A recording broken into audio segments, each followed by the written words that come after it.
हाय दोस्तों, मेरे YouTube channel में आपका स्वागत है। आज हम लोग बात करेंगे यूक्रेन और रूस के बीच जो अभी विवाद चल रहा है, जो कि अभी हाल ही में झगड़े में बहुत ज़्यादा चल रहा है। आप लोगों को न्यूज़ में भी देखते होंगे।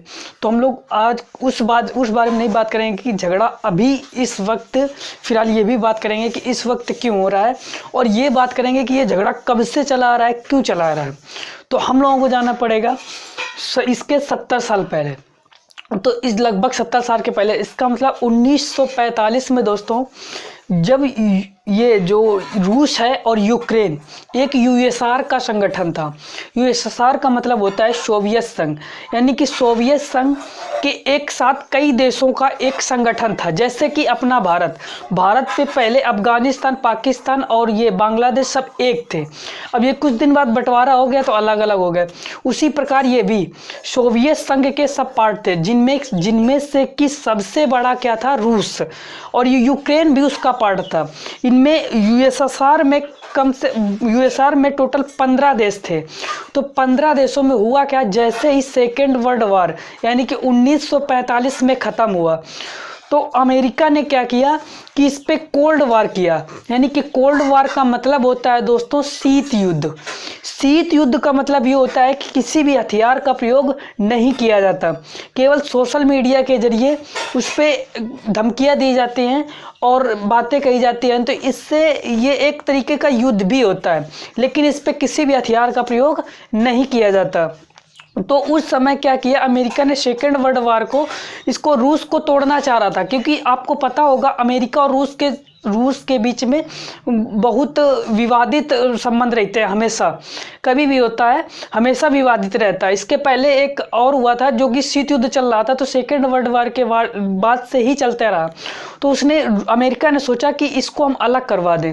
अगर इन यूएसएसआर को एक अलग देश करवा देता तो वो रूस की कुछ ना कुछ पकड़ कमज़ोर हो जाती, और वो यूएसएसआर के अदर देशों को, यानी कि रूस के अलावा अदर देशों को पकड़ना चाह रहा था कि अगर इनको हम कब्जे में कर लें तो रूस कहीं ना कहीं थोड़ा कमज़ोर हो जाएगा। तो इस वजह से अमेरिका ने ये मतलब कि शीत युद्ध के जरिए इस यूएसएसआर को 15 भागों में बांट दिया। अब 15 भागों में बांटा तो उसमें ही ये जाना जाता था, ये क्या, यूक्रेन। तो यूक्रेन भी उसी में से था, यानी कि उन 15 देशों में यूक्रेन भी शामिल था आपका। तो यूक्रेन जब शामिल था तो हुआ क्या दोस्तों, तो जैसे ही यूक्रेन शामिल हुआ तो अब अमेरिका ने उससे संबंध बनाना स्टार्ट किया। क्योंकि अगर जैसे तुम्हारा कोई दोस्त था पहले और उसका आप बाद वो, तो आपका दुश्मन उससे दोस्ती बाद में करने लगे तो आपकी कुछ न कुछ कमजोरियां मिल जाती हैं। तो उसी प्रकार उसने भी लगातार संबंध बनाते रहा। लेकिन रूस को ये पसंद नहीं था, क्योंकि उसका ही देश, मतलब उसका ही हिस्सा वो उसके अमेरिका की तरफ जा रहा था। तो ये रूस को पसंद नहीं था।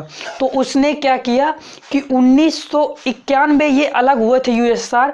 तो उसने 2014 में दोस्तों रूस ने यूक्रेन के एक कीमिया नामक स्थान पर कब्जा कर लिया। उस पर यह बताकर कब्जा कर लिया कि ये जो स्थान है, इस पे मेरे देश के यानी कि रूस के ही मूल निवासी रहते हैं। ये इनका कहना है कि हम रूस के साथ मिलेंगे। तो उन्होंने कब्जा कर लिया। अब कब्जा करने के बाद दोस्तों, जैसे ही कब्जा किया तो अब रूस तो लगातार उस पर मतलब नज़र गड़ा रखा है कि बहाना मिले हम तो हम लड़ें उसके साथ, यूक्रेन के साथ। लेकिन यूक्रेन उसको मौका नहीं दे रहा था। तो हालांकि इसके पहले हमको ये भी न्यूज में सुनने को मिला था कि 1 से 1.5 लाख सैनिक भी यूक्रेन के बॉर्डर पे रूस ने लगा रखा है। तो इस प्रकार जैसे ही वो हुआ, तो अब हुआ क्या दोस्तों, जो और दो देश थे, जैसे कि एक लिथुनिया और एक था पोलैंड। ये दोनों नाटो देशों में शामिल है दोस्तों। अब नाटो देशों क्या होती है, नाटो देश 30 देशों की मिलिट्री संग्रह होता है। 30 देशों का मिलिट्री संग्रह, जिसपे कि अमेरिका भी शामिल है। ये पश्चिमी देशों का मिलिट्री संग्रह। अब रूस को पता था कि अगर यूक्रेन नाटो में शामिल हो गया तो हम लोगों के लिए बहुत प्रॉब्लम खड़ी हो जाएंगी, क्योंकि नाटो का एक संग्रह होता है। अगर आप यूक्रेन पे हमला करेंगे तो नाटो यानी कि इनडायरेक्टली आप नाटो पे हमला करेंगे। तो इस वजह से रूस नहीं चाह रहा था कि नाटो पे शामिल हो। ये यूक्रेन फिलहाल नाटो पे शामिल नहीं था, लेकिन शामिल होने की बात कह रहा था।